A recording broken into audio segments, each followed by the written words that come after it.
Welcome to this explainer. Today, we're taking those incredibly frustrating plumbing issues and turning them into a deeply satisfying 10-minute fix. And the best part, absolutely no tools required. I'm your host, and today we're going to empower you to become the master of your own bathroom. We are decoding the mysteries of that porcelain tank, using some brilliantly clear, step-by-step sources, so you can handle these everyday annoyances with total confidence.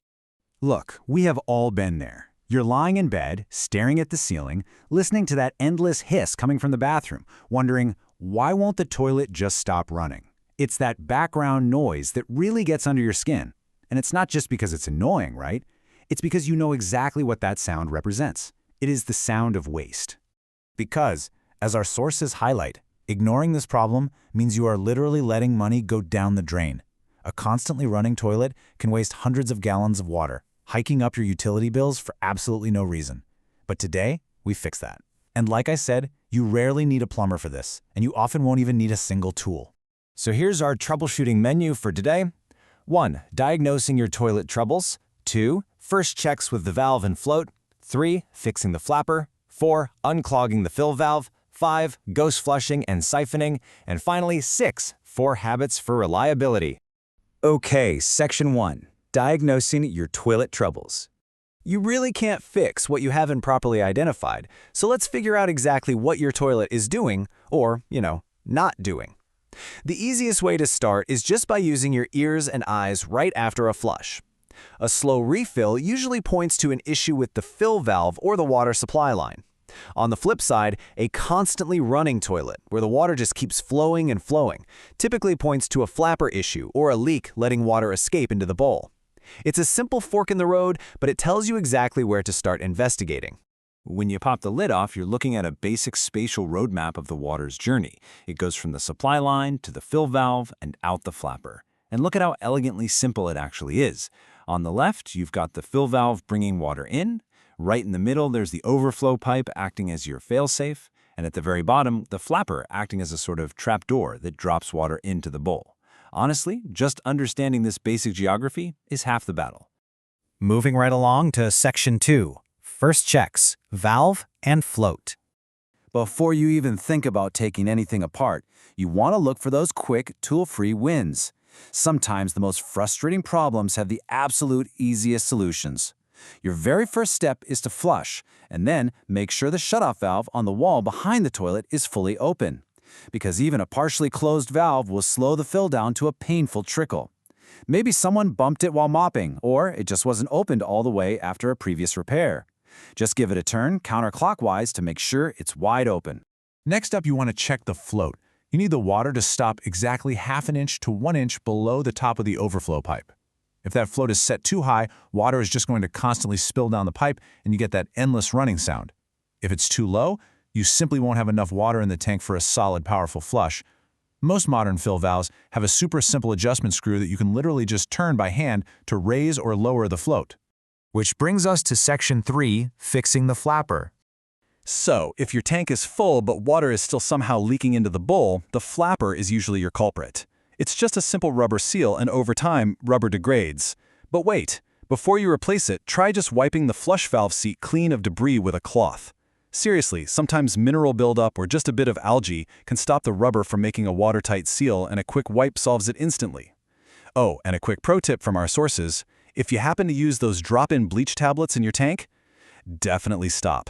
They actually warp the rubber flapper and cause these exact leaks. While you're in there, take a look at the chain. It needs to have a bit of slack, specifically about 1/4 inch to 1/2 inch. If that chain is too tight, it pulls on the flapper and prevents it from closing all the way. But if it's too loose, it can actually get sucked right underneath the flapper as the water drains, propping it wide open. It's a delicate balance for sure, but it's super easy to fix just by moving the little clip on the chain. Section 4. Unclogging the fill valve.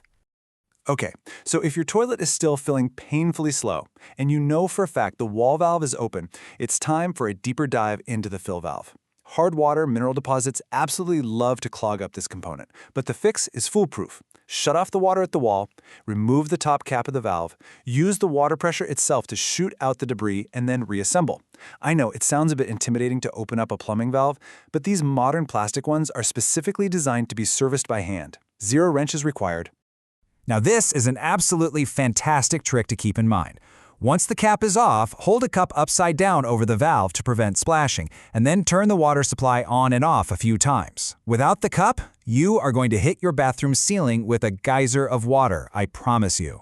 By holding the cup there and turning the water on for just a few quick bursts, you literally use the water pressure to blast all the grit, rust, and sediment out of the valve mechanism, clearing the blockage instantly. Now, if blasting it out doesn't do the trick, unlocking the cap and replacing the rubber seal underneath is a crazy cheap and simple fix. You just press down on the cap, give it about 1/8 of a turn counterclockwise, and it lifts right off.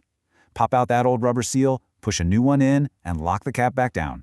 Boom! You just saved yourself from having to replace the entire fill valve tower. All right, Section 5. Ghost flushing and siphoning. Let's demystify these two intimidating-sounding plumbing terms because they are actually super simple concepts. First up, ghost flushing. This happens when water slowly leaks out of the tank, causing the fill valve to turn on all by itself to replace that lost water. You might be sitting in the living room and suddenly hear the toilet running for 10 seconds, even though no one is in there. Don't worry, you don't have ghosts. It's just the fill valve doing its job. It senses the water level dropped, almost always due to a worn-out flapper, and it turns on. Fix the flapper, banish the ghost. Then we have siphoning. This is another really stealthy leak. It happens when the small, flexible refill tube is shoved way too deeply into the overflow pipe, which constantly sucks water right out of the tank. That little black tube is supposed to sit above the overflow pipe and just spray water down into it. If you shove the tip down below the tank's water line, basic physics takes over and it literally siphons water out, creating a constant, silent leak. If you see this, just pull the tube up and clip it properly above the rim. And finally, Section 6. 4 habits for reliability. Because mastering your toilet tank isn't just about the quick fix today, it's about making sure things stay working smoothly tomorrow. Our sources highlight 4 habits for long-term plumbing reliability that are absolutely crucial. First, take the tank lid off and inspect those internal parts yearly, just a quick visual check. Second, clean off mineral buildup on the valve seat early, before it completely ruins the seal. Third, check those flexible supply lines running from the wall for any kinks or corrosion. And fourth, replace aging components proactively. Actually, our sources note that if a flapper is older than 5 years, don't even waste your time cleaning it, just replace it. Being proactive now saves you from a total midnight plumbing disaster down the road. We've seen how perfectly logical the whole system is, from the fill valve to the flapper. You really don't have to put up with the hissing, the ghost flushing, or the wasted money for another second. So with these simple, tool-free steps under your belt, what's stopping you from opening up your toilet tank today and becoming the master of your own plumbing? Thanks for joining me on this explainer, and I'll catch you on the next one.